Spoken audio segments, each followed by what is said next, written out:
Dear audience, our program will begin shortly. Please take your seats.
Distinguished delegates, ladies and gentlemen, welcome to this town hall. Our candidates will be with us shortly. When we begin, you could be on television, so please be aware of that. After the town hall, you will have an opportunity to participate in a poll. There will be a QR code that will be shown on these big screens that you can scan and answer questions. After the town hall, you are welcome to stay to listen to our post-town hall analysis on Bloomberg Television. We thank you very much for being here. We hope you enjoy the town hall. Thank you. Big mic now on your table. Yeah. So it'll be shared. Why do I feel like I'm hearing, am I? At the end of this year,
Welcome. We are live. City. I'm Haslinda Ahmed. And I'm Romain Bostic, live on Bloomberg. This is the UN Town Hall, the next Secretary General, presented by the President of the General Assembly of the United Nations. To start, here's the President of the UN General Assembly, Annalena Baerbock. Ladies and gentlemen, dear world citizens, I greet you from the United Nations General Assembly Hall in New York, the heart of multilateralism. Today marks a critical step in the selection of the next Secretary General of the United Nations, probably one of the most challenging, but also most honorable job in the world. The person we choose will not only be the face of this house of humanity, but also its custodian. She or he will stand up for the United Nations Charter and all its three pillars: peace and security, sustainable development, and human rights. In a time of unprecedented challenges, yet also new opportunities.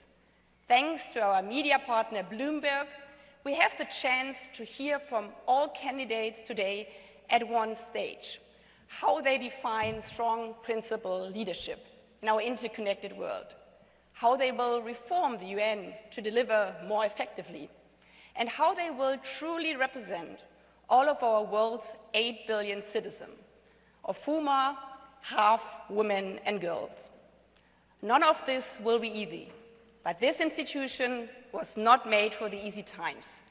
Welcome to the United Nations General Assembly.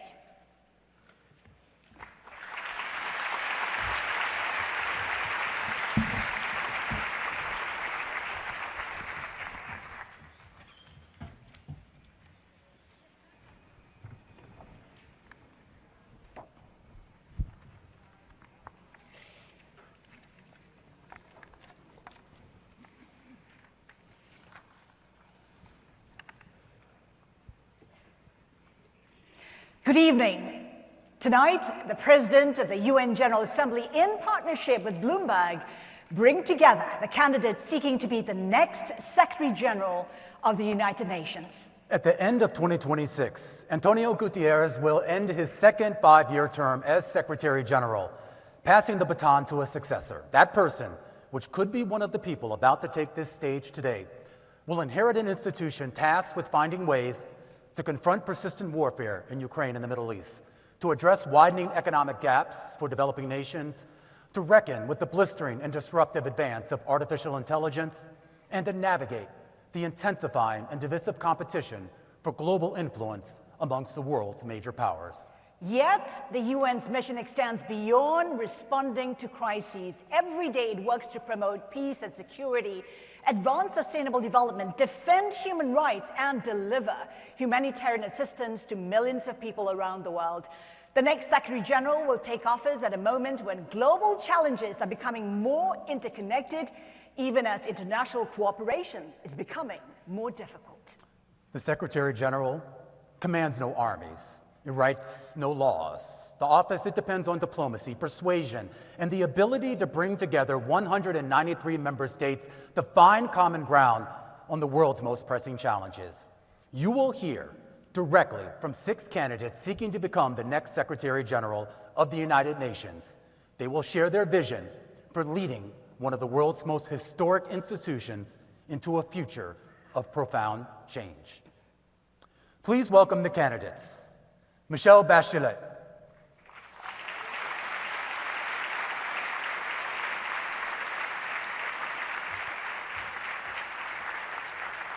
María Fernanda Espinosa.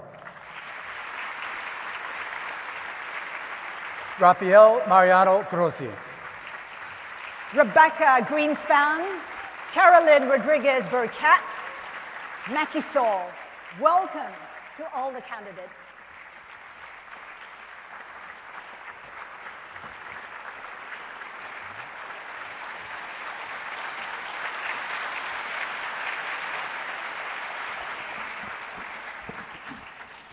Before we get started, here's how tonight's town hall will work.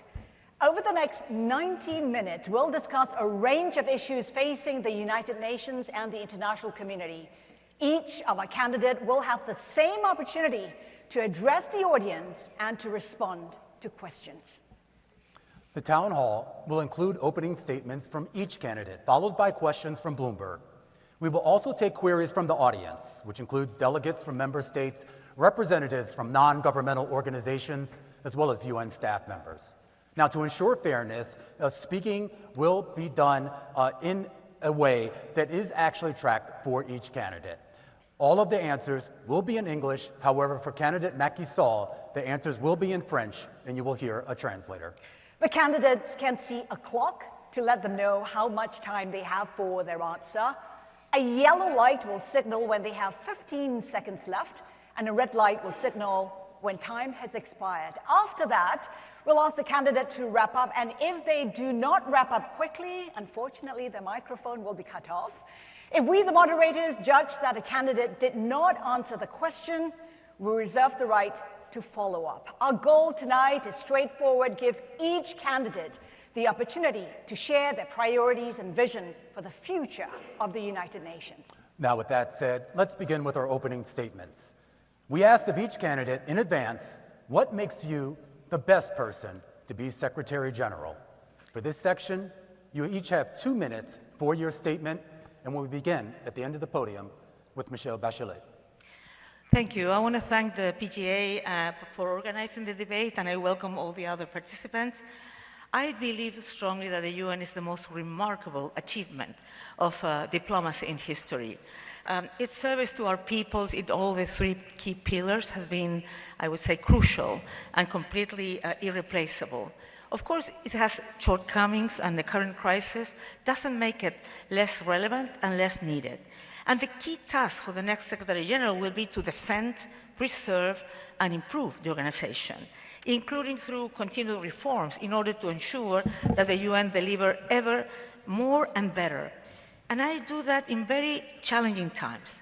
We're living in times with armed conflict at a historic high, where civilians are killed or injured in tragic numbers, inequality is rising, the climate crisis ever more urgent, and human rights are disregarded. Amidst all, there's lack of trust in institutions. So in such challenging environment, what the world needs is a Secretary General with the best possible credentials. First, I think I have those. First, I'm a tested leader with extensive political experience. I was twice President of the Republic. In my country, President of the Republic is head of state, but also is head of government. I proved I can lead complex negotiations and make difficult choices while finding democratic, I would say, compromises and building trust and bridges among world leaders. Second, I have managerial skills. I was twice minister, health and defense, and twice principal of UN entities. In all cases, I demonstrated that I have the vision, the courage, and the ability to enact change. Not only specific reforms, but also continued reforms to continue improving the institutions. Third, I combine firm attachment to principles and a focus on solutions, values, and realism. I will be partial to the charter only. And lastly, I think it's time for women on the helm, and I duly care for the planet and humanity. Thank you very much. Thank you, Madam President. Now to María Fernanda Espinosa, Ecuador. Good afternoon. I think there are 3 reasons why I believe I am the right person to serve as the Secretary General of the United Nations. Number 1, because I have led this House. You elected me as President of the General Assembly, and in that role, I worked with every member state. I listened to every voice. I built consensus even in the most difficult times. I spent Christmas and weekends sitting in negotiation rooms. I know how this institution works, the potential it has, and the challenges. Number 2, I am a reformer with a proven record.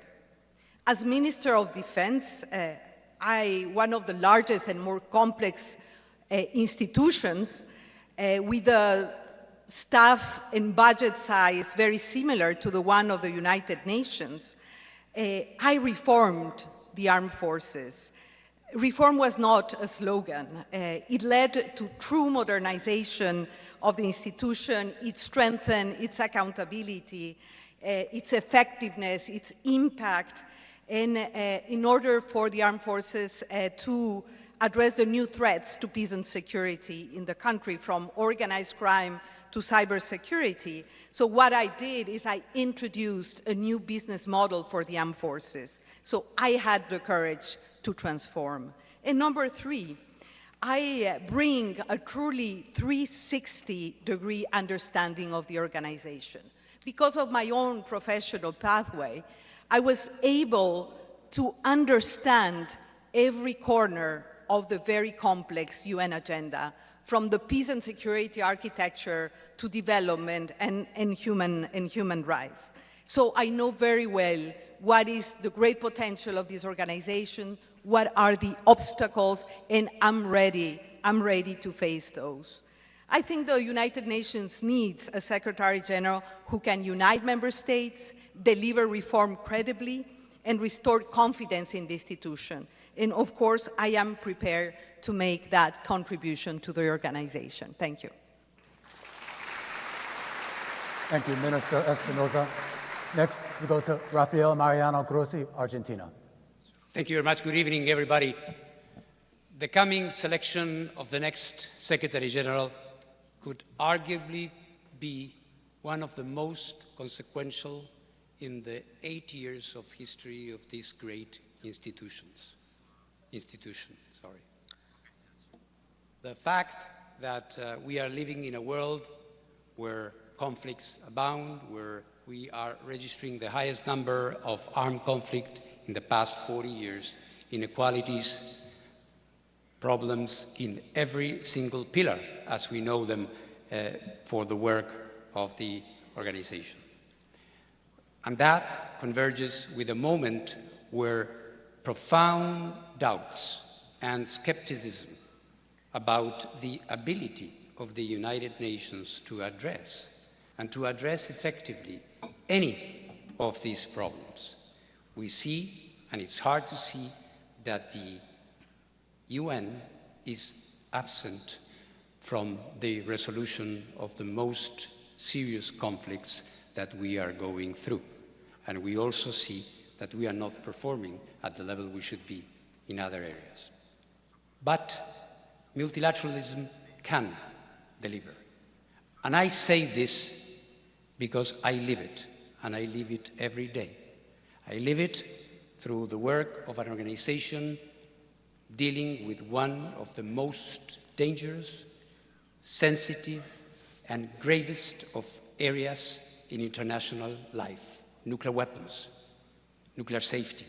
And we, through the IAEA, have been able to act, and to act effectively in theaters of war, to talk to leaders who are fighting with each other, and be accepted as an interlocutor.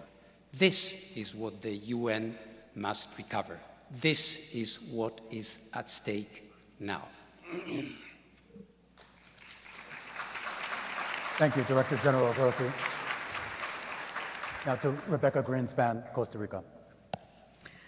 Madam President, Excellencies, dear candidates, I am running because what we do here in this hall matters for people struggling to be free from want, from illness, and from fear.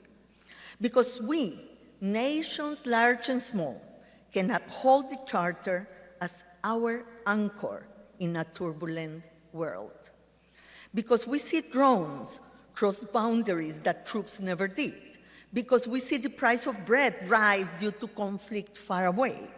And because people are losing trust in the capacity of this organization to deliver peace in a more dangerous, more complex world. I am running to give them real solutions and honest answers. Excellencies, it is for the Security Council and member states to decide who is the best person to lead this task. But here is what I bring. I bring integrity, impartiality, and transparency. I've led organizations in and out the UN. In each, I've built coalitions and consensus for action. I talk and listen to everyone. I close no doors, serve no interest but the charter. I lead through influence, not rhetoric. I bring proven leadership under pressure. I led crisis work in Afghanistan, Somalia, Haiti. I negotiated my country's debt. I brokered deals that opened seaways in the middle of war. And now I have the trust and earn the trust, and I know how easy it is to lose it.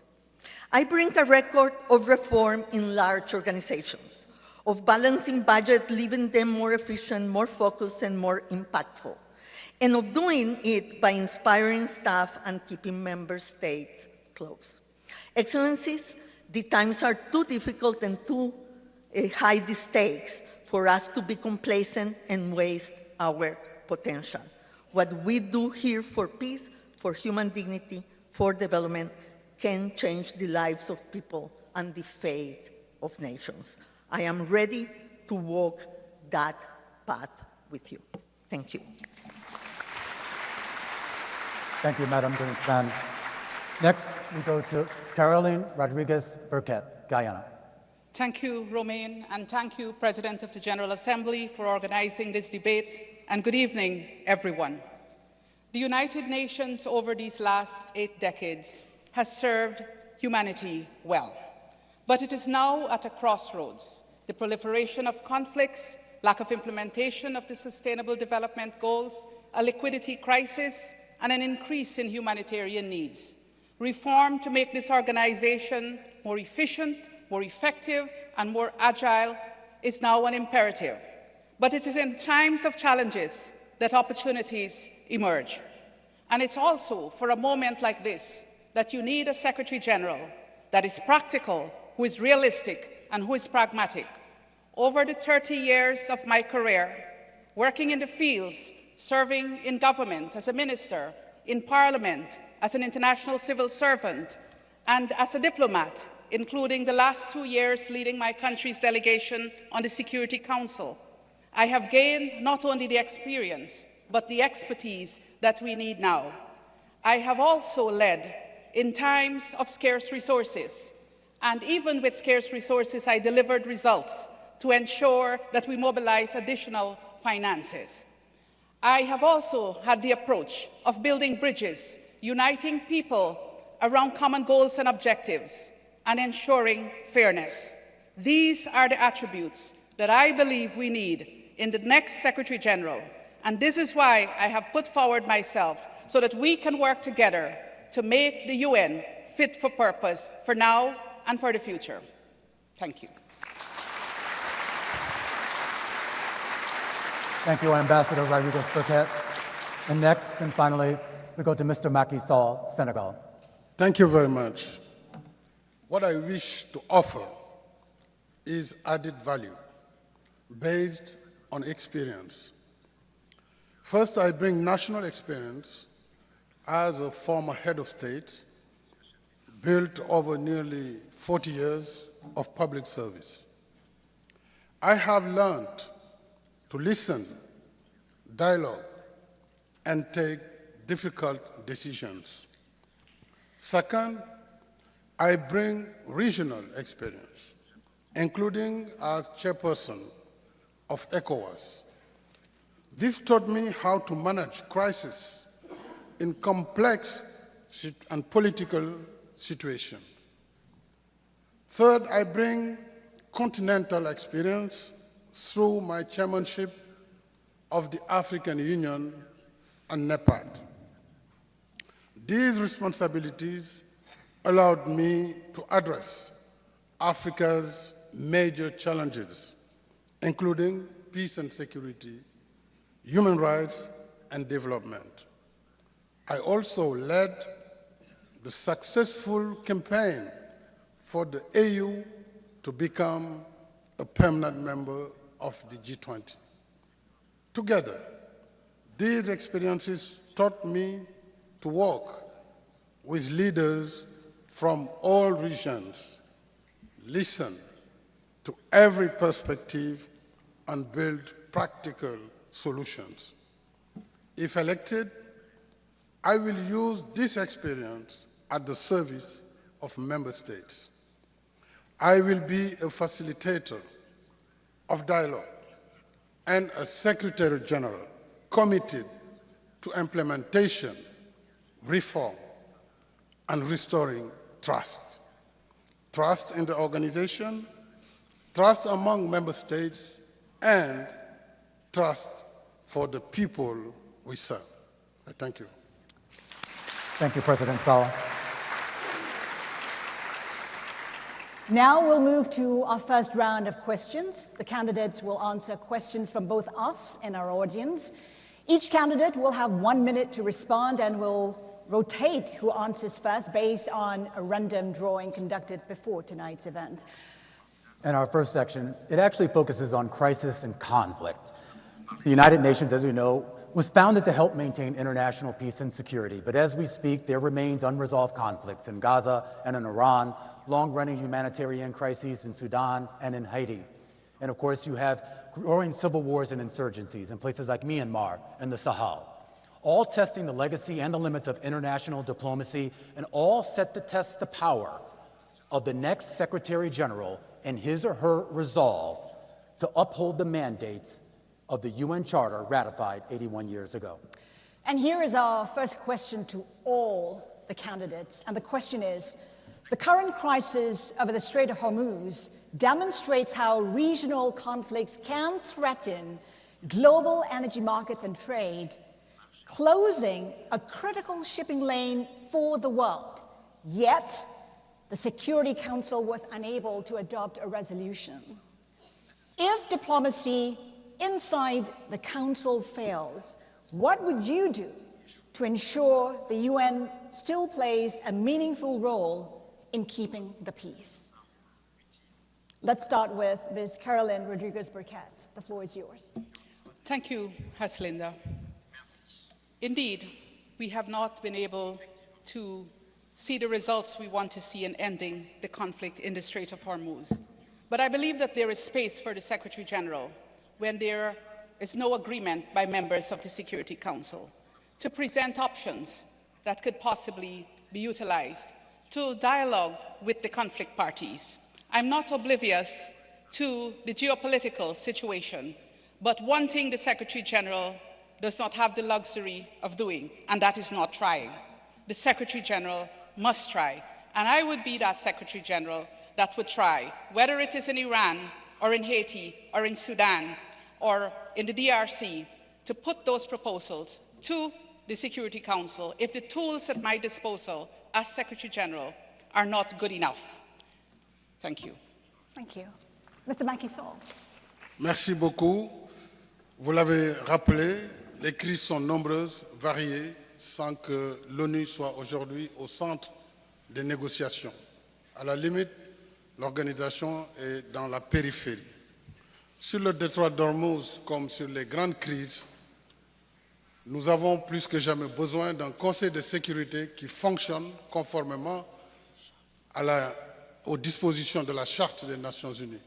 Parce qu'en réalité, la sécurité globale, la paix et la stabilité incombent au Conseil de sécurité. Et c'est le manque de confiance aujourd'hui entre ses membres, particulièrement entre les membres permanents, qui fait que les crises perdurent sans qu'on ne trouve des solutions. En tant que secrétaire général, la valeur ajoutée que je pourrais faire, c'est de parler à tous, même dans des périodes de tensions difficiles, et de créer les couloirs de dialogue nécessaires pour que l'héritage qui est le nôtre, qui est de préserver un monde sûr, soit assumé par notre organisation. Donc dialoguer avec tous, parler avec tous pour rétablir le dialogue et rétablir les ponts de communication. Rebeca Grynspan. Thank you. The blockade of the Security Council is when the job of the Secretary-General starts, because precisely is to open the possibilities for agreement, the job of the Secretary-General. I was in a very similar situation when we brokered the agreement in the Black Sea initiative. precisely for the grain and the cereals be able to be traded and for prices in the world markets to drop and for people around the world not to suffer the consequences of the regional conflict. And we can do the same in the Strait of Hormuz. We should have engaged very early on with all the actors to try to open up, at least for the benefit of the people that are suffering far away from the situation in the Strait of Hormuz that is affecting everybody.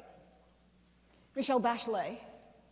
Well, I think that, first of all, the Secretary-General should try to prevent and anticipate these things from happening. That way, they cannot be prevented. Of course, he has to use all the tools that the UN Charter gives them. Good officers, has to maintain bridges with parties in dispute, insist on the peaceful settlement of disputes. It can mediate, send special envoys, etc., etc. Sit together with member states, with the regional grouping, and see what else can we all together produce a positive effect. It's not easy, but I think the most important thing is that the Secretary-General cannot give up. He has to insist and try and see different strategies and help member states to identify different strategies so peace can be brought to the people. At the same time, he has to ensure that the organization provides humanitarian assistance and support victims of those conflicts so we have no lives lost. Rafael Grossi. The metric of the success of the Security Council in a world like the one we are having is certainly not the amount of resolutions that can be adopted.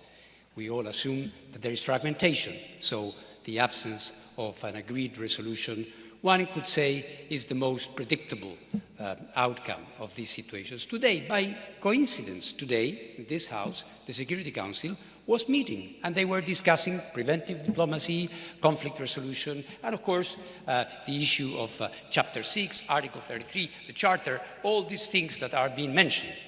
The issue, then, is not that we do not agree that the Secretary-General has a role to play in those circumstances. The issue is to have the Secretary-General that is really able to do that, to be impartial. Impartiality is one of the most difficult traits of the job of the Secretary-General, which is not indifference, it is having the ability to put forward concrete solutions, to listen, not to condemn, to be there to solve a problem.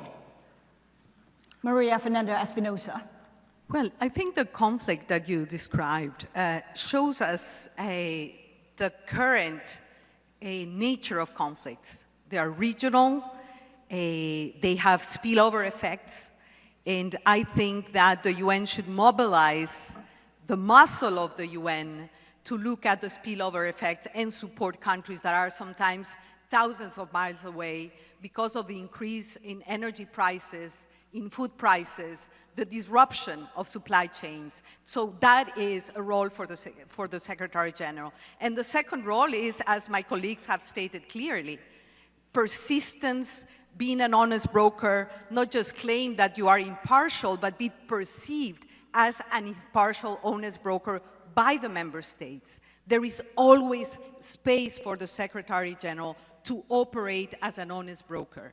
And of course, a Secretary-General has to be persistent and physically present where she is needed. Ms. Espinosa, we thank you so much for that. Now, staying in the area of crisis and conflict, we have a separate question for each candidate. Again, the order is based on a random drawing. This is the first question, and it goes to Michelle Bachelet. Gaza has tested the limits of UN influence. The organization can document suffering and call for action, but it cannot compel the parties to change course. As Secretary-General, what would you do when UN influence collapses like for Gaza and moral authority is not enough? Well, I believe moral authority is always needed. And you always need to speak out on the issues where violation of human rights have been, or where the violation of international law and humanitarian law is there. But of course, you have to insist on finding ways to put people together, to identify strategies that maybe are not perfect, but you can convince parties to go after that. So I think the Secretary-General needs to be always open to possibilities, needs to be working with member states to identify in which way the Secretary-General and the Secretariat can support the discussion that will be inside the member state. But also I feel you have not discussed that, but I think the General Assembly can also play an important role. Unity for Peace has been an important possibility when the Security Council has been deadlocked. So I think the Secretary-General has to find all the possible options to try to make a difference. I just want to follow up, Ms. Bachelet. I mean, you built your career on moral authority. But when it comes to Gaza, obviously moral authority didn't work. It needed action. In your view, what's the mechanism, what tool could you use to change the outcome? Well, the thing is that there is the Article 99 that you can use and bring to the Security Council and to the General Assembly an issue that you feel can go in the wrong direction. But it depends on the moment and the context, because if you're talking about something that is already there, the Article 99 won't be the best. But you have to use all the possibilities. You have to go into the field. You have to work with the people there. You have to have presence, and you have to find which are the possibility of getting allies that can help to produce a change. Thank you. Mr. Macky Sall, this question is for you. The UN Charter gives the Secretary-General very little formal power, but enormous moral authority. What issue are you willing to champion, even if you knew that you lacked the support of the Security Council or the major powers? En effet, le secrétaire général a des prérogatives définies par la Charte, très clairement. Parmi ces prérogatives figure ce rôle de facilitateur, mais également ce rôle d'alerteur, un alerteur précoce qui peut travailler aussi plus souvent dans la diplomatie préventive et quiet diplomatie, mais également qui doit pouvoir, avec toute l'autorité requise, parler aux principaux belligérants, surtout lorsqu'il s'agit des membres permanents du Conseil de sécurité. Et c'est là où le travail est le plus difficile, mais je crois que l'impartialité du secrétaire général, sa responsabilité de conduire l'organisation avec la confiance des États membres doit l'amener à être ce bâtisseur constant de ponts entre les pays et de création de la confiance qui nous permet d'assumer notre rôle historique. Parce que les leaders de nos pays ne doivent pas détruire l'organisation. Au contraire, ils ont chacun une ambition que l'ONU doit continuer à jouer le rôle qu'il a toujours joué, et ça a été un rôle très important depuis la fin de la Seconde Guerre mondiale. Cette génération actuelle de dirigeants doit travailler la main dans la main et dans la confiance pour que le monde soit meilleur et que la paix soit la plus partagée possible. Let me just follow up, Mr. Sall. You talk about building trust. You have 30 seconds to answer the question. How do you do that exactly? J'ai été président du Sénégal pendant 12 ans. J'ai dirigé l'Union africaine. Je me rappelle, après le déclenchement de la guerre en Ukraine, j'ai été amené à devoir aller rencontrer le président Poutine. Tout le monde n'était pas d'accord, puisque c'était un moment où il y avait énormément de tensions. Mais justement, puisque je représentais un continent d'1,5 milliard d'habitants qui vivait des conséquences sur le blocage du port d'Odessa, sur l'absence de facilité de commerce sur les engrais pour les pays africains, il fallait donc, malgré cette tension, aller à Sochi, mais aussi aller à Kiev. Donc il faut que le contact soit en permanence établi, quelles que soient les tensions, et c'est ça le rôle impartial que le secrétaire général doit jouer pour rétablir la confiance entre les membres. Thank you, Mr. Sall. Carolyn, Rodrigues-Birkett. The Security Council is increasingly paralyzed by vetoes. As Secretary General, how would you make it effective when its most powerful body cannot act? I believe that, as I said before, there is always space for the Secretary General. I've served on the Security Council, and I have seen in times when the Security Council could not act, when certain members or groups of members had different views on issues, when the Secretary General this current Secretary General was able to act. I would want to follow in that same path, because you bring neutrality as Secretary General. You bring a lack of motive only to help the vulnerable and those that are in need of the UN's assistance. And so I think I would capitalize on that neutrality, capitalize on the tools at my disposal, but also on the footprint that the UN has on the ground, that we could receive all the information that we need to make certain proposals to the Security Council. And the Security Council might not act today, but it might act next week, based on the Secretary General's recommendation. Would you take action without Council authorization if it means preventing a crisis? The Secretary General, yes, the Secretary General is the Chief Administrative Officer of the organization, but there are certain tools at the disposal of the Secretary General: mediation, good offices, appointing special representatives. There are certain things that you can do. Of course, there are times when that might not be enough, and you would have to depend on the Security Council. But if, for example, a veto is going to bring immense suffering, then I would want to speak with that member state to let them know what the consequences of that will be. María Fernanda Espinosa, this question is for you. Your vision calls for the breaking down of traditional silos and treating today's challenges in a more integrated way. When it comes to climate change, which is increasingly fueling conflict, migration, food insecurity, and humanitarian crises, how would you reorganize the United Nations so climate is treated as a cross-cutting challenge rather than simply an environmental issue? Well, thanks for this question. I have thought a lot about that. If we only think that there are more than 14 ASGs in this House dealing with climate change and not working necessarily together, climate change, I think it's not the problem, it's a symptom of a lack of harmony between our consumption and production patterns, our footprint, and the impact it has. You said well, climate change and climate shocks fuel conflict.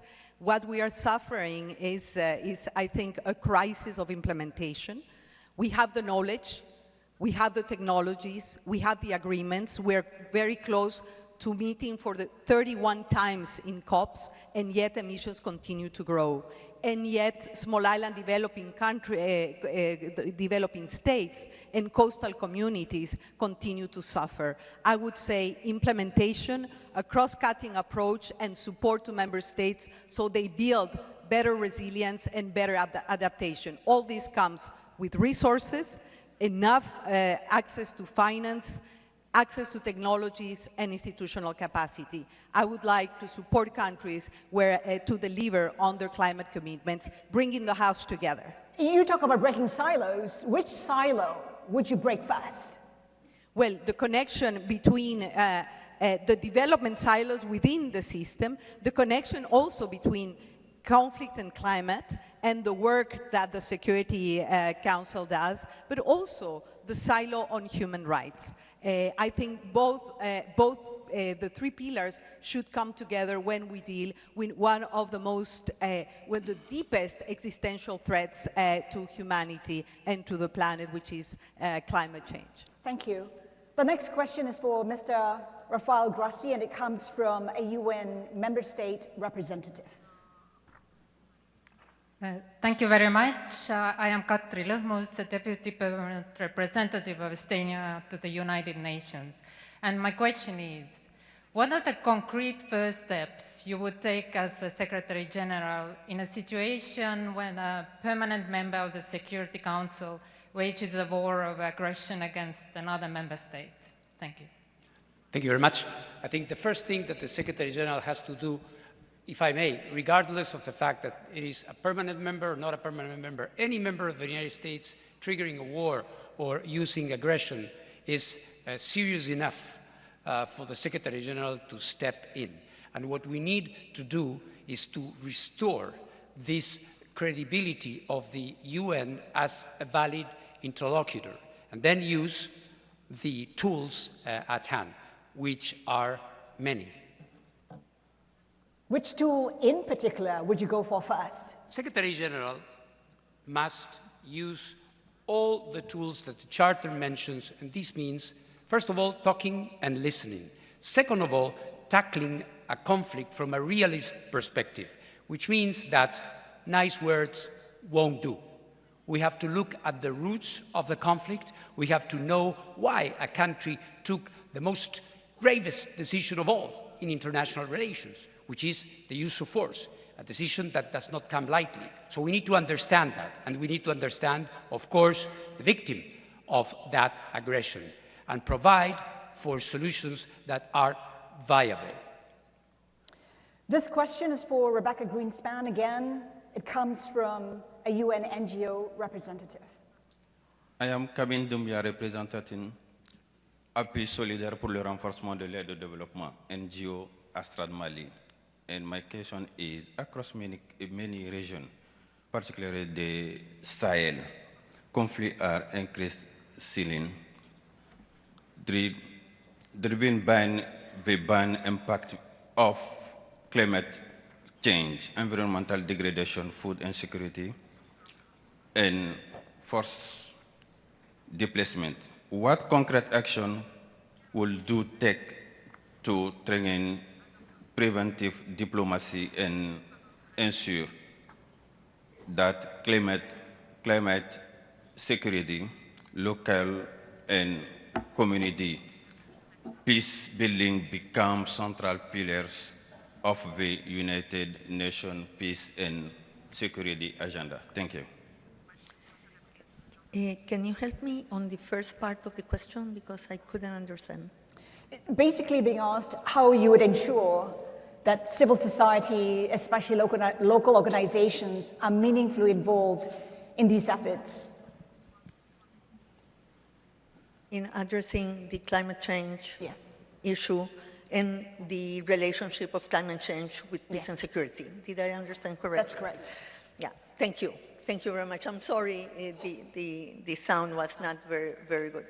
First of all, I really believe that climate is becoming an issue of peace and security. You know, most of the displacements that we are seeing today from people are because of climate issues. And so obviously it desestabilized countries, desestabilized regions, and the relationship with the local organizations to be able to craft these strategies, to be able to help the communities, is a major pillar of any action that the UN has to take. I have said very clearly, you know, the UN is unique, but it's not alone. Many times we want to do everything in the UN, but what we need to do in these cases, in many cases, is precisely to partner with regional organizations, to partner with local organizations that are able to be with the boots on the ground, with the knowledge, with the closeness to the people, for us to be able to act much more accordingly to the needs of the people. Let me just follow up, Ms. Grynspan. I mean, the UN often uses the phrase local ownership, but it seldom gives power to local organizations. What do you suggest can be done to address that? Look, you are very right, and I think that the big reform of the UN is at the countries on the ground. And let me say, we are very much supply-driven and not demand-driven. And to be demand-driven, we need to empower also our people on the ground without, you know, headquarters always trying to be like a wall between the ground and the member states. So let's do the reform on the ground for the UN to act as one and partner with the organizations on the ground, the ownership of the country, but also the ownership of the civil society, so we can together face the challenges that are so big and so important, so complex, that will need the action of all of us. Thank you, Ms. Grynspan. All right, let's get right to our second section now on UN reform and leadership. Because whether the United Nations actually succeeds in advancing peace and security, sustainable development, human rights, all of that ultimately depends on the strength of the institution itself. And this, of course, coming at a time when confidence in international institutions is under strain. Many governments are calling for a UN that is more effective, more agile, more accountable. There is also growing support among member states for the United Nations to appoint its first female Secretary General after 8 decades of male leadership. Our next question will go to each of the 6 candidates. You each will have 1 minute to respond. And we start there. If elected Secretary General, the question is, at the end of your first term, what would you want governments and people around the world to say that the UN does better then than today? And I start with you, Madam Espinosa. Well, after 5 years, I see the organization with great hopes because I believe in human agency and in political will. So what I envisage is a UN that is trusted because it has delivered for people, more agile because it has transformed itself, and more united because it has renewed its sense of purpose. And the purpose of the UN is very simple, is to prevent conflict and to protect people. And I'm really ready to lead this transformation that the UN so badly needs. And I agree with those that believe that we need an organization that is more modern, leaner, more effective, and much more accountable. The same question goes to you, Director General Grossi. After 5 years, 5 years will be time enough to see whether the UN is back on track. Firstly, by addressing and being seen as effective in addressing the most serious issues in front of us, be it in the area of peace and security, development, human rights, or any of those. This is very important. Perhaps we might not be getting them right 100%, but it will be clear whether the UN is back or not. And the second is that by that time, we will have shown that we had the ability to reform, that we had the ability to have a leaner but more focused and more effective UN. 5 years will show that. Thank you. The same question to you, President Bachelet. Well, I also believe that people will trust, I hope that after 5 years, people will trust the UN. And they will trust because they will see a UN that's closer to their issues, that is responding better to their needs and their demands, who is also, I believe that the reform will produce a leaner UN, but muscle one, because we need a UN that is leaner, but not weak. We need a UN that is able to produce what people need to produce, they have to have. I believe in a UN that could be closer to the states, and they feel that the Secretary-General and the UN represents truly the 193 member states, and that everybody can have a voice that will be heard. The UN is this unique space when everybody, weak, powerful, and powerless countries can dialogue and can find solutions.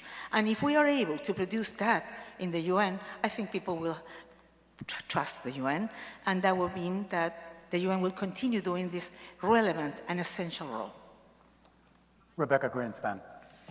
Yes, 5 years from now, I would like nobody to ask me again, where is the UN? That will be my indicator. I would like to see a UN that is back at the table in the scenarios of conflict. I would like to see a UN that has rebuilt trust, but has used that trust to deliver results on the ground. A more united, more effective, more agile UN. But also a Secretary General that has opened the spaces and the partnerships, the engagement with the Security Council and with the membership of the General Assembly, and that is able to bring them to the table, to bring them to talk and dialogue. What are the different ways in which we can tackle the problems? A Secretary General that has open doors and that is used by every member of this hall to solve the problems that the people face. Ambassador Rodrigues-Birkett. A few things. First, that the reforms that the UN is engaged in now would have been completed and would have started to deliver, especially on the ground, because that's where the impact is most felt. And that also we have a post-2030 agenda that is realistic and that is workable, mindful that this next Secretary General will be there in 2030. So we need to start working on that post-2030 agenda, and we should have that by the next 5 years. Also, that the UN must be more present, especially in the peace and security arena, that we would have moved from where we are today to a UN that is delivering better in peace and security, both on the prevention side and ending of conflict side. And also that we would have seen that a woman as Secretary General can deliver working with member states. Mr. Sall. Merci beaucoup. Au terme de mon mandat, si j'ai la confiance des États, je voudrais laisser une ONU confiante, une ONU efficace, une ONU qui aura réussi sa transformation digitale, profitant des bienfaits de l'intelligence artificielle, mais surtout une ONU réformée tant au niveau du secrétariat qu'au niveau des États membres. Parce qu'en réalité, sans les États membres, quelle que soit la volonté du secrétaire général, les réformes seront timides. Au niveau des États membres, il nous faut réinterroger nos méthodes de travail. Nous avons 40 000 mandats aujourd'hui qui ont été activés dans les différentes instances de l'organisation. Plus de 27 000 réunions annuelles.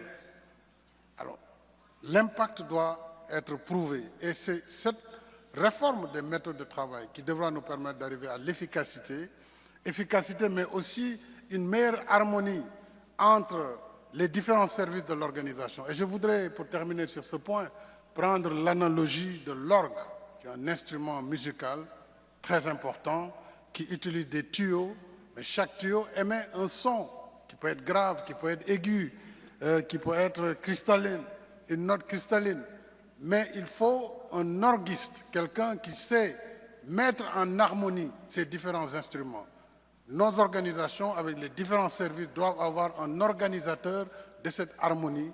Et si l'ONU devait être un orgue, je crois pouvoir avoir la capacité de donner une belle partition au nom des peuples que nous représentons. Thank you. Mr. Grossi, there is definitely a difference between influence and authority. The Secretary General often has influence through the power of persuasion. Can you give this audience an example of where you have used your influence over authority to get what is necessary? Well, I think it's clear that so far, and I say so far, because there is an ongoing war there, but we have been able, the IAEA, to establish the only independent multilateral presence in a theater of war to prevent a nuclear accident with radiological consequences at the Zaporizhzhia nuclear power plant, where our inspectors are now deployed, established. As you can imagine, as we all can imagine, it was not easy to get to that possibility. And we have negotiated 6 by now, ceasefires between the Russian Federation and Ukraine to be able to do indispensable repairs that would prevent a major accident. That is only possible through credibility. That is only possible when you come to the table, the real table, and not the imaginary table, with viable solutions. That is one example. Madam Bachelet, I am curious, just a little bit earlier, Mr. Grossi did talk about the idea of impartiality and independence. When we talk about the Secretary General and the dependence on member states to fund this organization, you, as Secretary General, if you were so selected, would have a duty to speak independently. If a major donor were to threaten to withhold funding unless you soften your criticism of them, what would you do? I will speak. I will speak out loud what I think is my moral authority and my duty. And I have to tell you, when I was UN Women Civil Director, there was this donor who came and said, if you do that, I will take all your funds. And I did it because that was what needed to be done. It took all the funds off, but we tried to fund other funds. So for me, neutrality, impartiality, independence is in my DNA. I've always done that all over my life. And I have proven that that is so important because that's the only possibility that the 193 member states feel that this Secretary-General really represents them all, the powerful and the less powerful. Otherwise, it's terrible because if you permit yourself to be pushed, I have been pushed for other reasons as well as High Commissioner of Human Rights to not launch certain documents. But I did it because it was my duty. And you have to do your duty. Otherwise, it's not worthy to be Secretary-General. In doing that duty, Sorry? pushback from France, from Russia, the UK, the United States, from many China. Countries. From many countries. Thank you very much. Ms. Grynspan, the next Secretary-General is likely to face sustained financial pressures as it undergoes this reform. If you had to make a difficult choice financially, what would you protect at the United Nations at all costs? I don't agree with you. First of all, because if we start by saying first what is everything that we are going to cut or stop to do, we will be in the worst situation. I have negotiated a lot in financial scenarios. Believe me, that's not the first thing you do. First of all, we have to build on the resolution that just passed here on the liquidity crisis of the UN and convince, because I think that the financial crisis is linked to the political crisis of the organization. So we have to protect the center, we have to protect the charter, we have to protect the 3 pillars, but we have to be more agile, we have to be able to deliver better results, have more impact, and use our resources wisely to convince that we are able to use the taxpayers' resources in the best way possible. But don't start by giving up. That will be a bad strategy. But even when many of those resources are being withheld, the amount of arrears right now to the UN, particularly by the United States, is unprecedented. Absolutely. I understand that, and believe me, I know the numbers. Yes, but what I'm telling you is that it's not giving up from the beginning, not trying to convince, not trying to bring solutions to the problem that we are facing. And I think that part of it is try to have a stable financial path for the UN. When you don't know what you are counting on, you cannot be strategic and you cannot do your job. So I think that next year is a good year to have a package that will bring back a stable financial perspective for the UN. President Sall, you have used the word trust several times here tonight. How would you actually preserve your independence in the face of the P5 without losing trust of either the Security Council or the people that you are going to represent? J'ai déjà prouvé par mes responsabilités antérieures mon indépendance. Mon indépendance qui a consisté dans ma diplomatie à dire qu'il n'y a pas d'exclusivité, qu'il n'y a pas non plus d'exclusion. Le dialogue, pour moi, s'impose avec tout le monde. Et aujourd'hui, cette crise de liquidité, en réalité, elle met en sourdine une crise de confiance. Et le prétexte, c'est la réforme. Donc, j'ouvrirai vraiment open book les comptes de l'organisation. Je mettrai également à la disposition de tous les États membres les propositions de solutions de réforme, tant au plan budgétaire qu'au plan des ressources humaines, de façon transparente. À partir du moment où les choses sont claires avec tous les États membres, il appartient maintenant à chaque État membre de remplir sa part de responsabilité et donc de s'acquitter de son devoir qui est sa cotisation par rapport à l'organisation. Mais le premier acte, c'est rebâtir la confiance et ça va être l'élément le plus important, je crois, dans le travail du futur secrétaire général. We now want to go back out to the audience for 2 questions, and the first one will be for María Fernanda Espinosa, coming from a UN member state representative. Thank you. I am Ambassador Khalilou Ibrahim Tutangi Deputy Permanent Representative of the Republic of Sierra Leone to the United Nations. As Secretary General, what specific UN Security Council reform would you champion? How would you engage in building the consensus to make it happen? Thank you. Well, thank you, Excellency, for the question. I think that the Security Council needs to improve its working methods and needs to be more effective. There were a few months ago, there was a special session looking at implementation of the resolutions of the Security Council, and there were many options discussed there, which I fully support.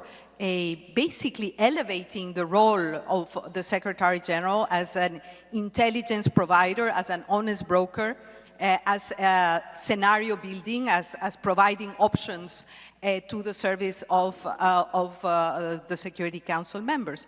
Now, regarding the reform of the Security Council, we should not only focus on numbers, but we should focus on effectiveness and impact. With regard to the role of the Secretary-General regarding the reform, the Secretary-General has to provide prime Secretariat support for a process that is in the hands of member states. I led, as President of the General Assembly, the IGN work, the intergovernmental negotiations on Security Council reform, which have been going on for a long time, and I think it's a debt that the system has. It's mandated also by the Pact of the Future. The role of the Secretary-General should be to provide all the Secretariat support, encourage member states, but of course the reform process is entirely in the hands of member states. Would you support adding a sixth permanent member to the Security Council, particularly from Africa? There is no role for the Secretary-General to support any particular position. There are many positions regarding the composition of the Security Council. My role would be to provide the advice, the Secretariat support, and if called and requested, operate as an honest broker within the House and among the members of the Security Council. Our next audience question will go to Carolyn Rodrigues-Birkett, and it's coming from a member of the UN staff.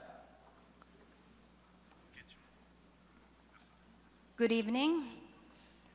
My name is Feng Qi, and I work at the UN Secretariat here in New York.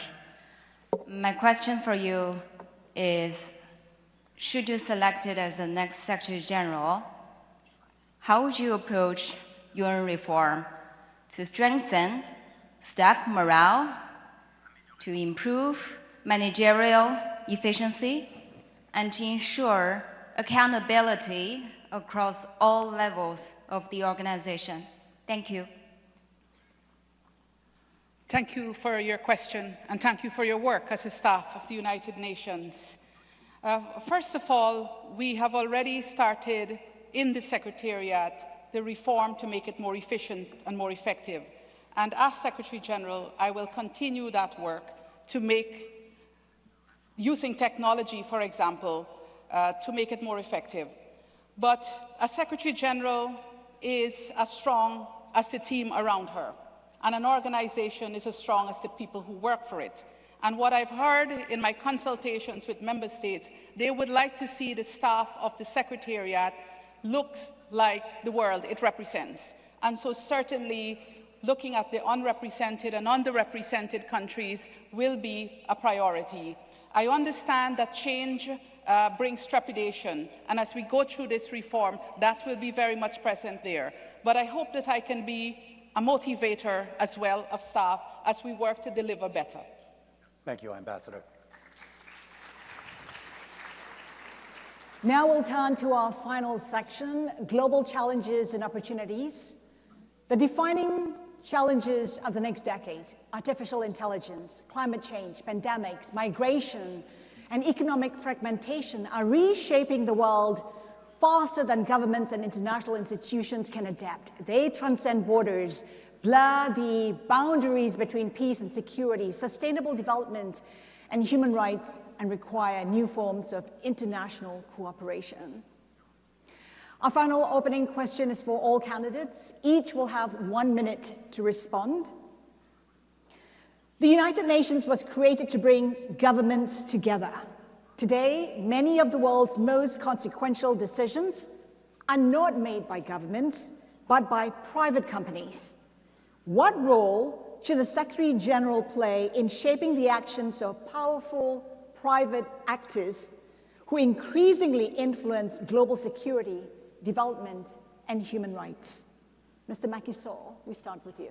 Merci beaucoup. C'est un sujet très important puisqu'il concerne l'un des piliers les plus importants, c'est le pilier développement. Et on ne peut pas parler de développement aujourd'hui et de financement du développement, parler de prospérité partagée, sans changer le paradigme du développement. Il nous faut aujourd'hui créer l'opportunité d'élargir cette prospérité au niveau mondial.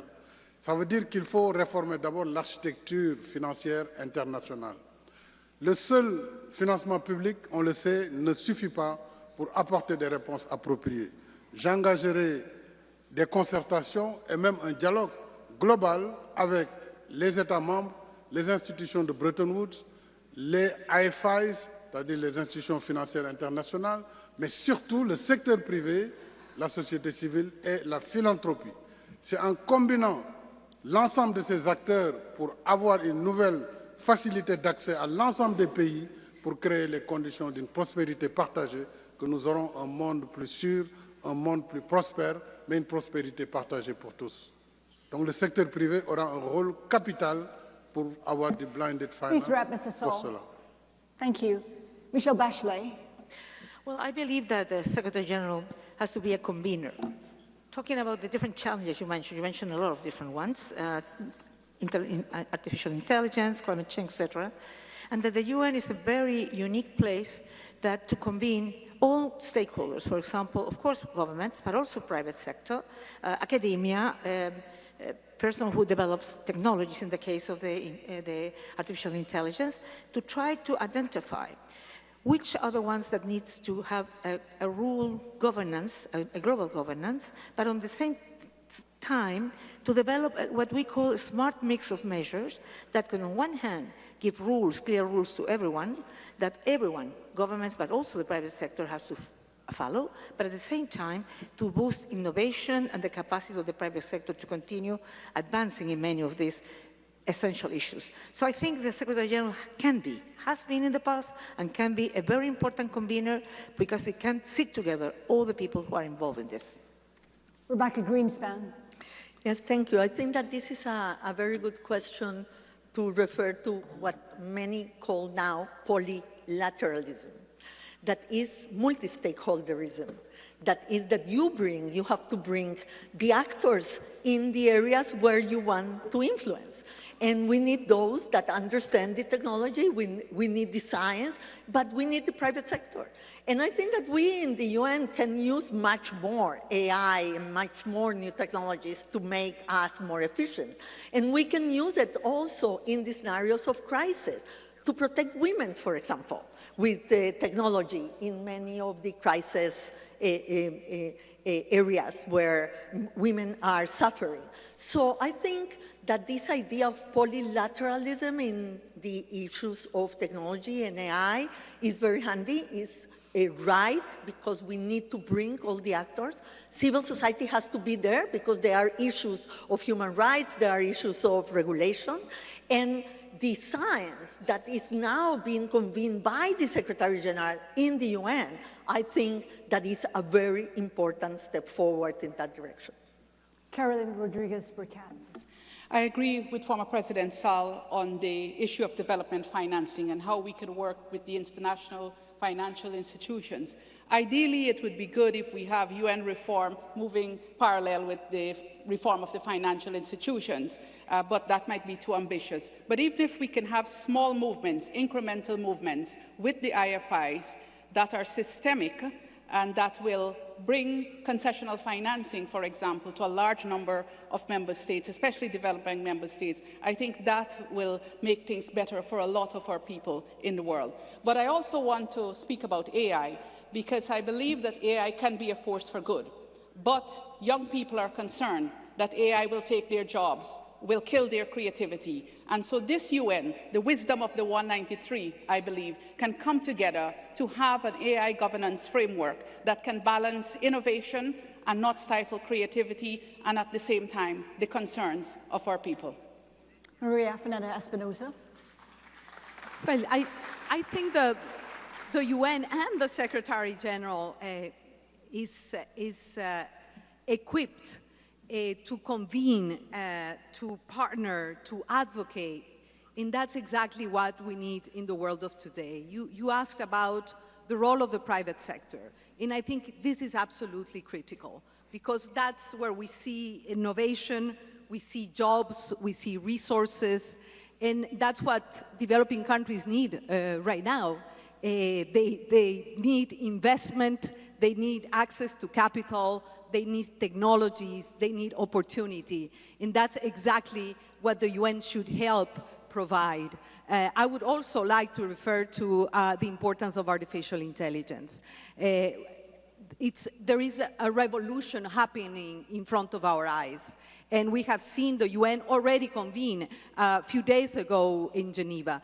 The UN being a convener, but ensuring that AI is used for good, and that the source code of all the new technologies is human dignity. So we should share the opportunities, but also share the risk and work on them together. The UN is very well positioned on that. And again— Please wrap it up, Ms. Espinosa. Excuse me?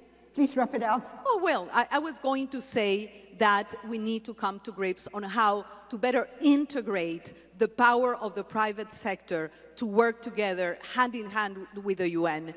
This is very important, understanding, of course, very clearly that this organization is an intergovernmental organization. The same goes for civil society. Rafael Grossi. Self-evidence of what the question has, the role of the private sector, must be understood in the UN, and apart from general assertions, we must see where we need to understand that. Of course, in the area of development, this is quite clear.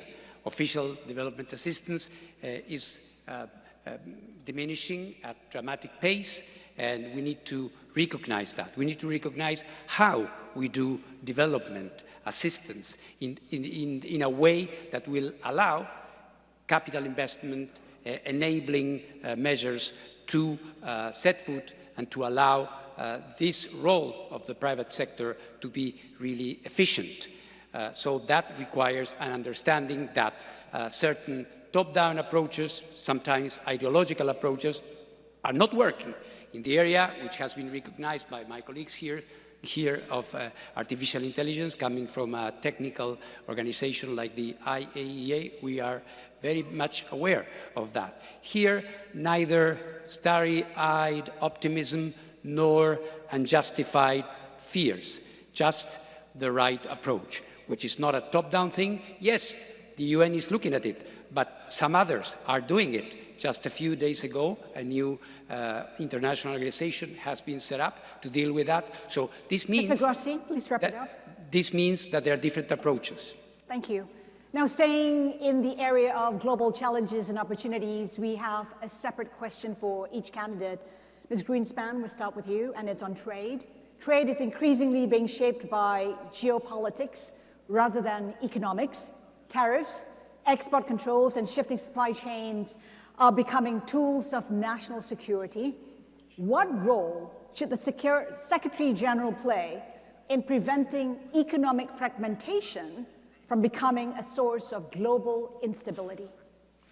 Thank you very much. Let me start to say from the beginning that in a multipolar world, if we don't have multilateralism, we will walk towards fragmentation. Multipolarity with multilateralism is what will give us the promise of inclusion and prosperity for all. So let's not see this as two different things. They are the same thing. Geoeconomics had a lot of space at the beginning of the century, yes? But now it's true. Geoeconomics and geopolitics are two sides of the same coin. You know that I come from a trade organization. I believe in trade. I believe in trade for small and medium-sized countries to be able to benefit from the global economy. And I think that multilateralism has to be put forward precisely to avoid fragmentation. Fragmentation will happen if multilateralism doesn't step up. Just to follow up very quickly, powerful states weaponize trade. What mechanisms can be put in place to shift that behavior? Well, but let me tell you, if you look at the numbers of trade last year, trade was much more resilient than all of us predicted. And why? Because we have regional trade. Regionalism is back. Integration, different agreements between groups of countries are setting the rules of the game for them, even if at the global level, trade is being weaponized. So those are resilient instruments that countries have used to make trade still an instrument for growth and prosperity. Thank you. Mr. Grossi, this question is for you. Artificial intelligence is changing warfare as rapidly as it's changing commerce. Should the United Nations lead efforts to establish global rules for autonomous weapons, and what should those rules entail? There are certain guardrails that can be applied, but we have to be extremely careful. Some people say that we need an IAEA for AI, because here you have an international organization that deals with a very sensitive technology and has been doing it right. Unfortunately, the algorithmic space, the way in which frontline models are developed in a very diffuse way through different jurisdictions, makes it extremely difficult to go for a top-down, over-normative approach on AI. What we will need to have, and do it together with those who are driving this in different parts of the world, we are going to need a collaborative platform to define together what are the certain behavioral rules that we may agree on in order not to stifle innovation that we all need and to avoid that we lose the more important factor, human in the loop. Would you back a verification system? A verification system of the type that you have for nuclear weapons, for example, would be an illusion. So you need something different. It would be good for me to say, yeah, do what we do at the IAEA. IAEA is based on material balance of tangible things. This is a different dimension, requires a different approach. Ms. Rodrigues-Birkett, the question is for you. What is the most important lesson from COVID-19 that the world has yet to act upon? And if another pandemic arises during your first year in office, what would be your first priorities be? Let's not call that into existence at all, because that would be devastating for the world community, especially now when we face severe financial constraints in many of our countries. Many of our countries have not recovered from COVID-19. And if you look at the report on the Sustainable Development Goals, you would see that COVID played a very big part in regressing that development for many states and stifling it in other states. I think we need to be prepared. We must always be prepared. God forbid there will be another pandemic, and we must be prepared for that.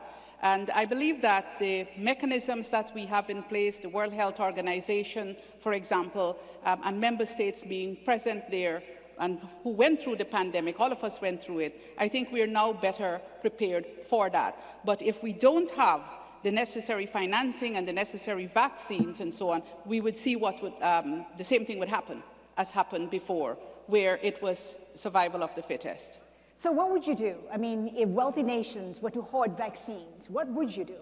The Secretary-General would have to use her voice.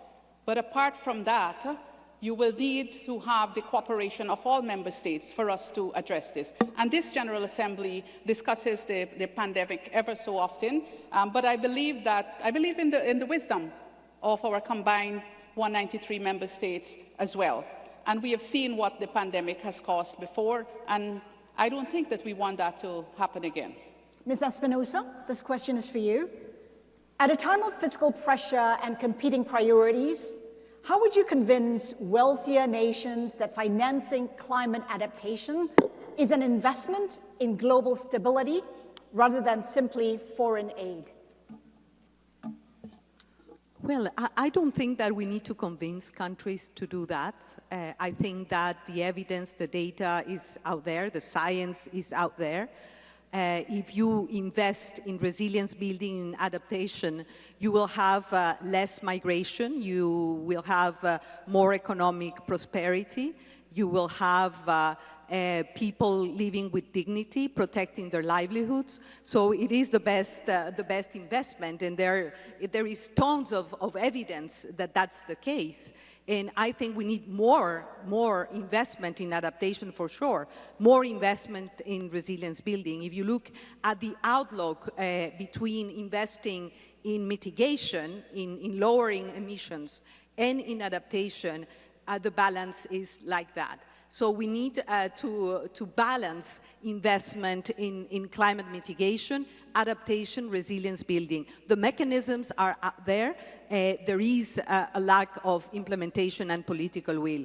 The Secretary-General is well placed to make it happen and to make implementation and climate action a reality, especially because countries are for vulnerable countries in particular. Mr. Sall, this question is for you, and it comes from a UN member state representative. Good evening.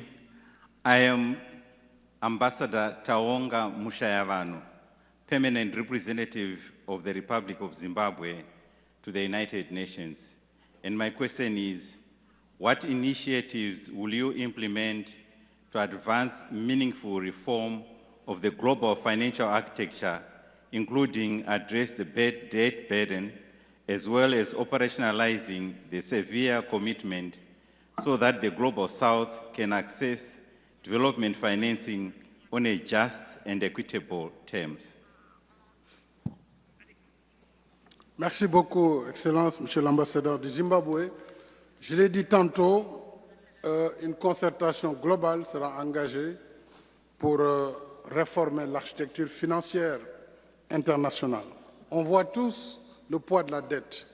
Et ce poids de la dette pour les pays en développement est moins relatif, est moins dû à l'ampleur de la dette qu'aux conditions de la dette.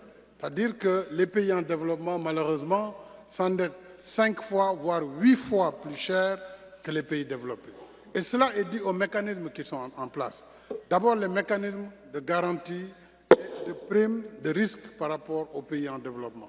Donc, cette concertation devra aussi impliquer les agences de notation qui doivent travailler de concert avec les États membres, avec les AFI, pour que nous définissions un cadre approprié pour un accès équitable aux conditions financières. On le sait, le financement public ne répond plus aux attentes, surtout qu'il a baissé drastiquement. Il faut donc associer le financement privé, mais mitiger le risque, parce que c'est là la limite du financement privé, et faire en sorte que les pays, par l'investissement privé, par le partenariat, puissent davantage commercer, et c'est dans l'intérêt de tous les États membres. Thank you. And now to Michelle Bachelet, a question from a civil society organization representative. Good afternoon. My name is Rosario Diaz Garavito, representing the Millennials Movement, and my question is, in a context where human rights are increasingly challenged, how will the human rights pillar be prioritized in your mandate? How will the United Nations ensure that funding for human rights remain as part of the humanitarian response, including through the Office of the High Commissioner of Human Rights? Well, as Secretary-General, I must acknowledge and act upon legitimate concerns regarding the efficiency and effectiveness of the UN. As High Commissioner of Human Rights, I have seen firsthand how critical they are for the prevention of conflict. First of all, it's a real important tool on prevention of conflict and also on peace building, but also, I would say, as for the development of a member state. And as a Secretary-General, I will be ready to speak up with responsibility, but also with robust reason. Every time is appropriate, contributing to effective measures and also to end violence and violations. But I will actively seek to demonstrate to all concerned that human rights is crucial for international peace and also for sustainable development. I will ensure stronger coordination, I would say, among different agencies, funds, and programs that do develop human rights work at the ground.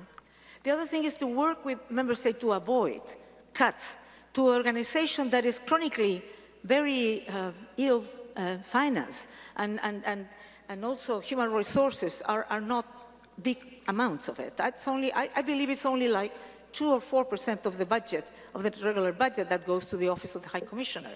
And I will actively engage with leaders everywhere to ensure that we can mobilize voluntary contributions so human rights can be that important key pillar of the UN. Thank you, Ms. Bachelet. Let's move to our final question now, and it does focus on the first words of the UN Charter. We, the peoples. You will each have 1 minute to explain what you see is the greatest threat facing the world's peoples. And I begin with you, Carolyn Rodrigues-Birkett. I would say the threat to multilateralism. Multilateralism is the guarantee for our global security and protection, and we have to protect this at all costs. I know that the world out there is looking to see how multilateralism is benefiting the people on the ground. How is it ending conflicts or preventing conflicts? How it is delivering on development? But I also believe that we have an important responsibility, and as Secretary-General I would work on this, is to communicate to our populations about the importance of the United Nations and multilateralism. The generation of World War II is not with us anymore, and history has a way of repeating itself if we don't learn from it and if we don't communicate about this. But I think communicating the work of the UN is better when it's also underpinned by action, and action to make changes on the ground, to see development on the ground. And that is what I would do as Secretary-General, communicating why the UN exists, why multilateralism is important, but also what actions are being taken by the United Nations to address the global challenges we face today. The same question to you, Mr. Sall. Merci beaucoup. Si nous voulons représenter dignement les peuples et répondre à la promesse de la Charte, nous devons revenir aux fondamentaux de l'organisation, la paix, la sécurité, le développement, les droits humains. Agir efficacement sur ces leviers permet de donner une réponse appropriée à la jeunesse du monde. Je rappelle, aujourd'hui, on a près de 4 milliards de jeunes pour lesquels il faut trouver une éducation, une formation, un emploi. Il faut surtout défendre les femmes dans leurs droits, les jeunes filles, dans leur éducation et dans leur statut. Donc, travailler de concert avec l'ensemble des États membres autour de ces priorités doit permettre, à l'issue des prochaines 5 années, de voir que l'ONU est revenue au centre du jeu mondial dans le cadre d'un multilatéralisme rénové au service de l'ensemble des États membres. Mr. Grossi.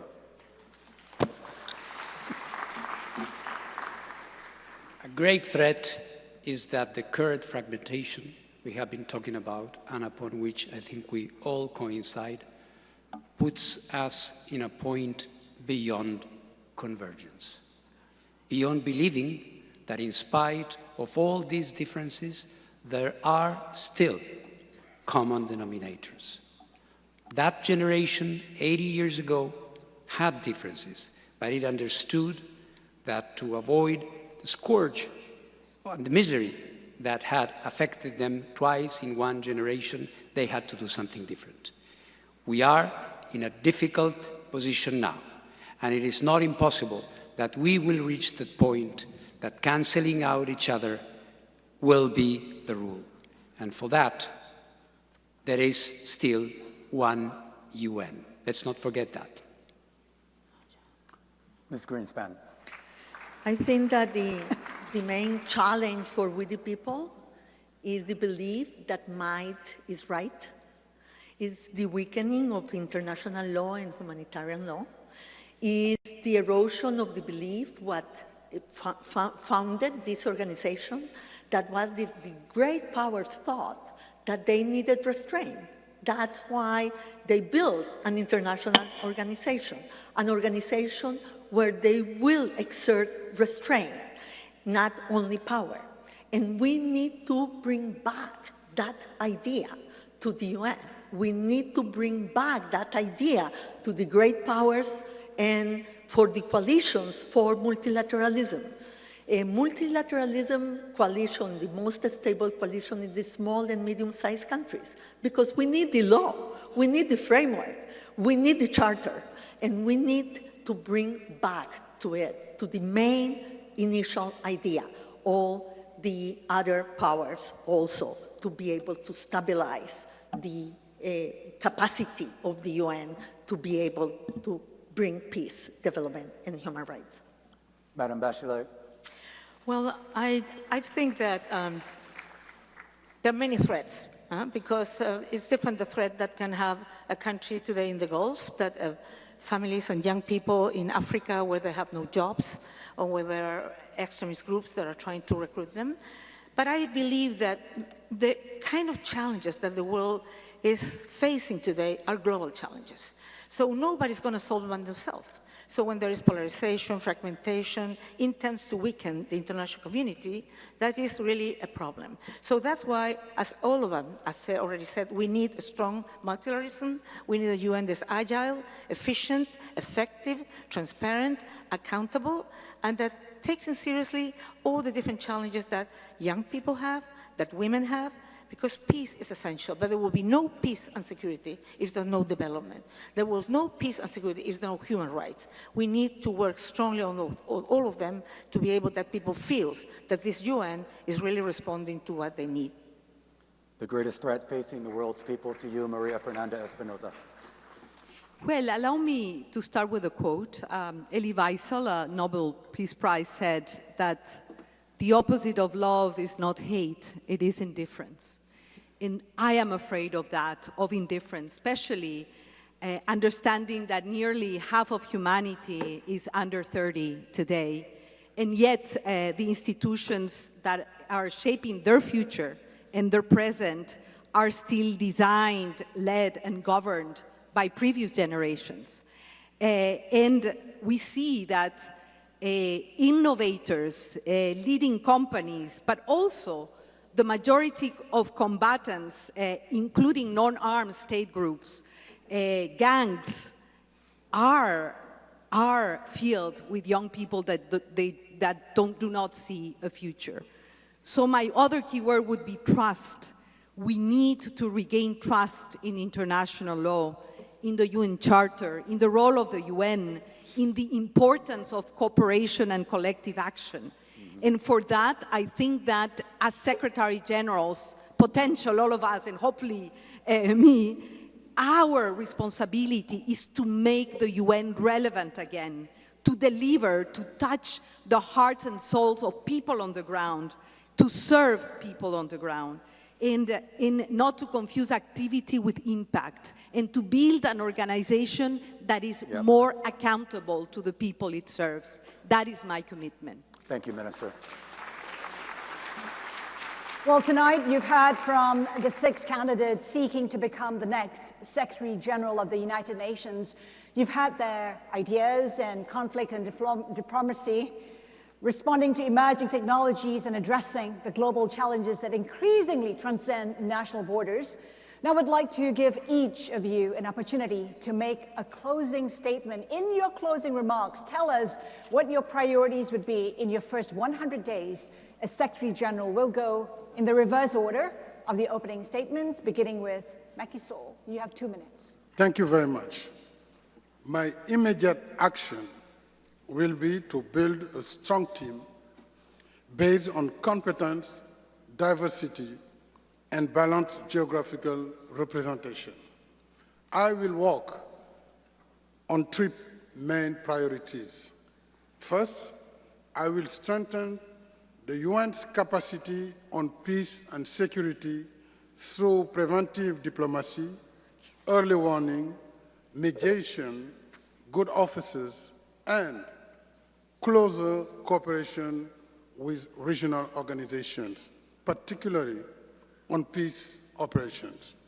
Second, I will initiate an operational review of its structures and mandates to improve the organization's efficiency and impact. I will launch consultations with member states on reform, including the UN80 initiative.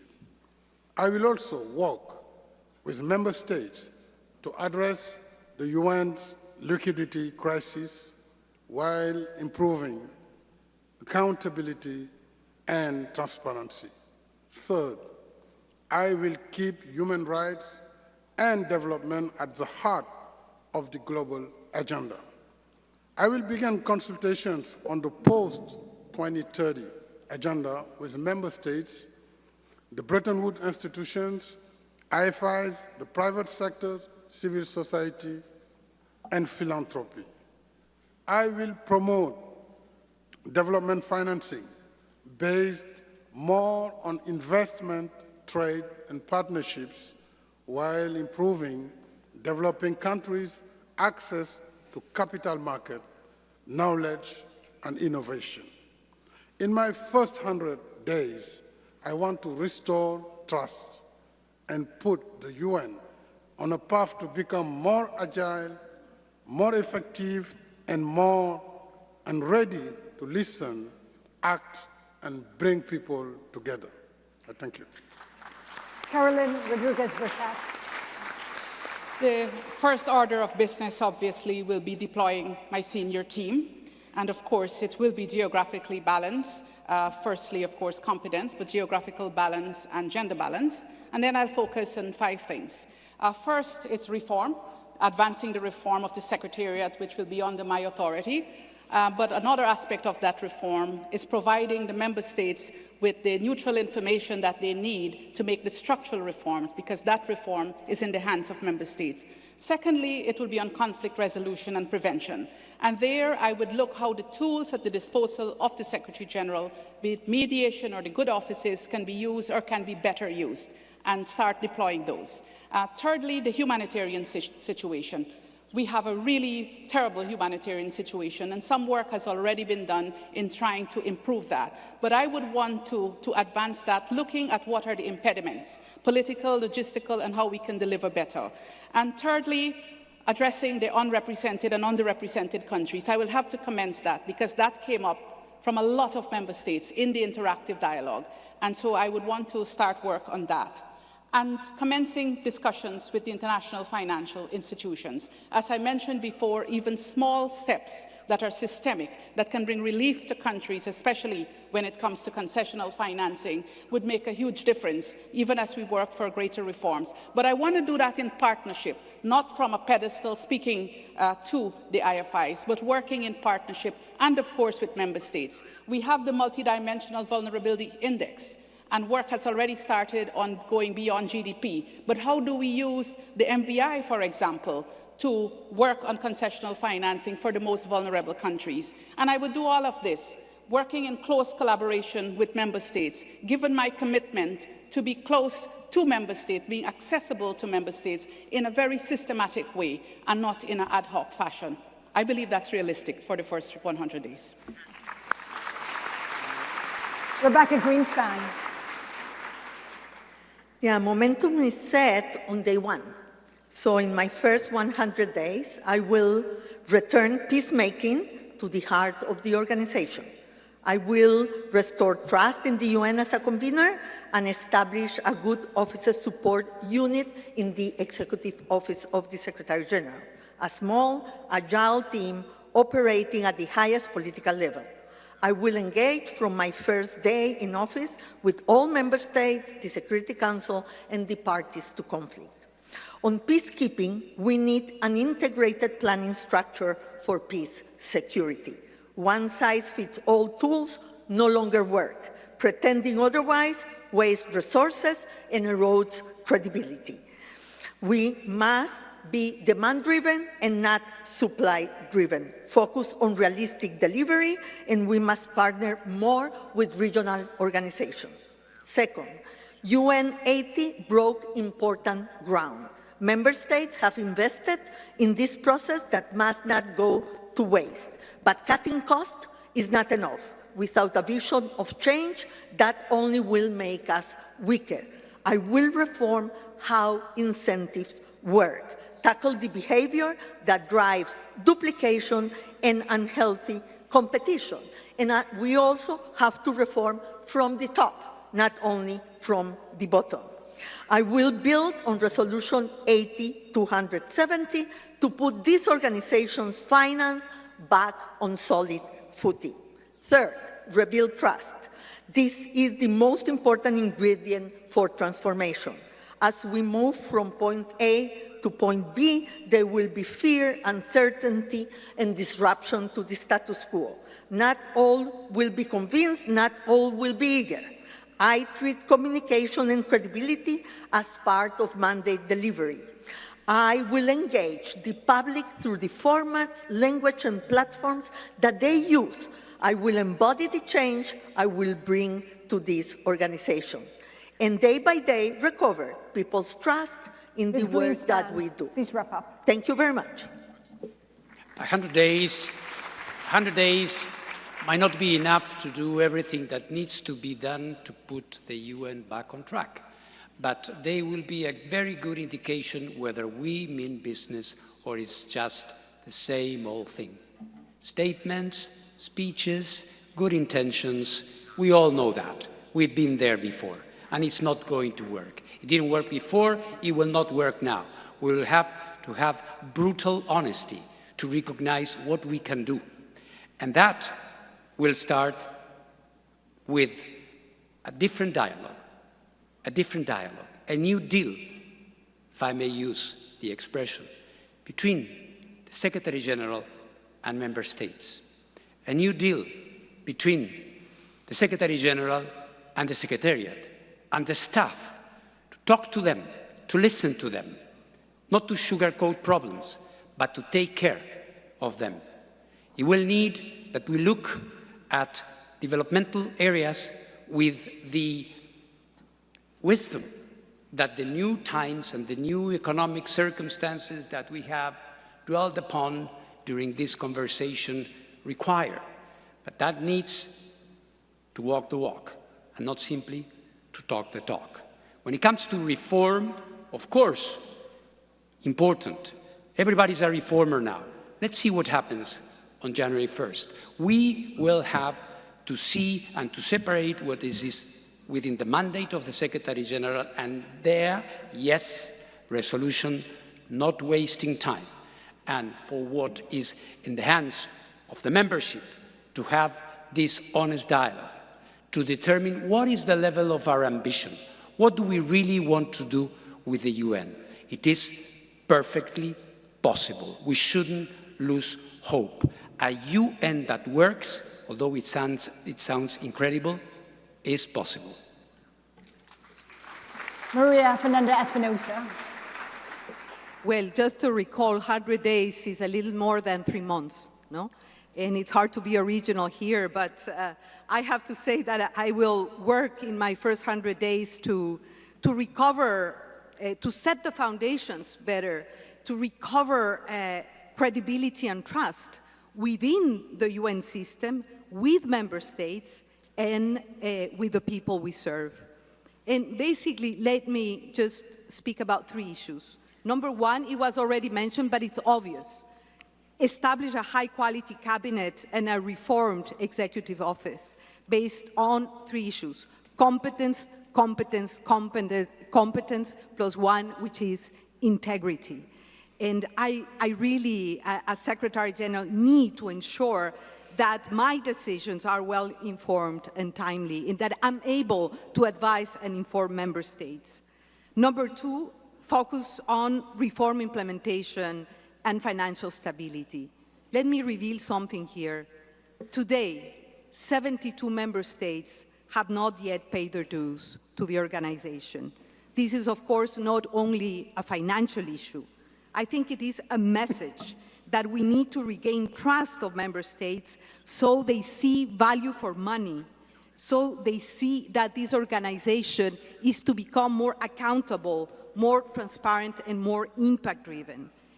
Of course, accelerate implementation and follow through the UN80 package and the decisions that have been made by member states. I think UN80, as I have said, is a very good start, but more is needed to transit from budget cuts and mergers of agencies and programs to a new business model for the UN based on impact, performance, and accountability. And number three, I will be present and visible where the crises and conflicts are. I will make prevention not a slogan, but an operating principle, a discipline, and I will establish very early a prevention and early action hub to inform member states on time, and I will have the UN machinery ready and active to prevent conflicts. I will be there myself, carrying the UN flag. And Please of wrap course, up, Ms. Espinosa. if I have to talk about crisis, let me close with that. This institution is on crisis. So I will be present here too to restore trust and communication with the staff members of this organization. We need to restore this capacity of dialogue. And basically, what I would do is recover the mandate of this institution in full. Make the UN relevant, prevent conflict, and protect people. Thank you. Michelle Bachelet. Well, throughout my tenure, my overarching priority will be to be present and active, wherever, whenever, and however I can be of service to the purposes and principles of the Charter of the UN. But I always thought, when I was a president, that it's good to get objectives for the first period, because you focus on that and you can accomplish. So in my first 100 days, I will prioritize and accomplish, appoint key senior management officials on the basis of course, prove competence and integrity, but also we need gender and geographical balance. Personally, and early on, I want to engage with member states on key management challenges. This means making substantial progress on how to best deepen and accelerate reforms that combine greater efficiencies and effectiveness. The goal will always be to make the UN leaner, but muscled.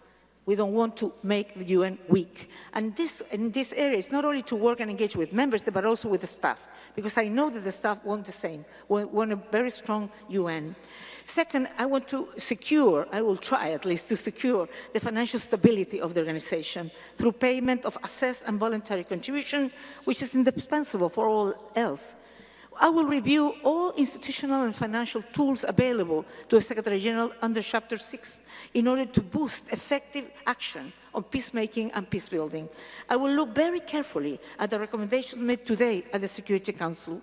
Meanwhile, identify opportunities for enhanced contribution to resolving current conflicts, especially where violations of human rights and international humanitarian law are the gravest and humanitarian needs the greatest. Guided by existing multilateral commitments, start a sustained and result-oriented dialogue with all relevant actors to exponentially increase finance for development and climate action.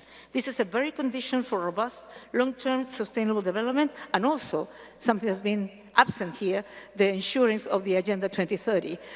To succeed, I will work in good faith with all those willing to help ensure the UN continues to be the tremendous, powerful force for good it has been for decades. I think millions around the world truly need it. Thank you, Ms. Bachelet. Michelle Bachelet, María Fernanda Espinosa, Rafael Grossi, Rebeca Grynspan, Carolyn Rodrigues-Birkett, Macky Sall. One of you may be the 10th Secretary-General of the United Nations, a Secretary-General who will inherit a world more divided, more technologically complex, and yet probably more interconnected than at any point in the UN's 81-year history. But there are going to be a lot of challenges that one of you will have to face as the next leader. And the decisions that the next leader will make over the next several months will have an inordinate impact on the next 81 years of this institution and the ability to be an effective steward for the world's 8 billion people. From all of us at Bloomberg, thank you to the President of the United Nations General Assembly and her team for their partnership in presenting this town hall. And thank you for joining us. Good night.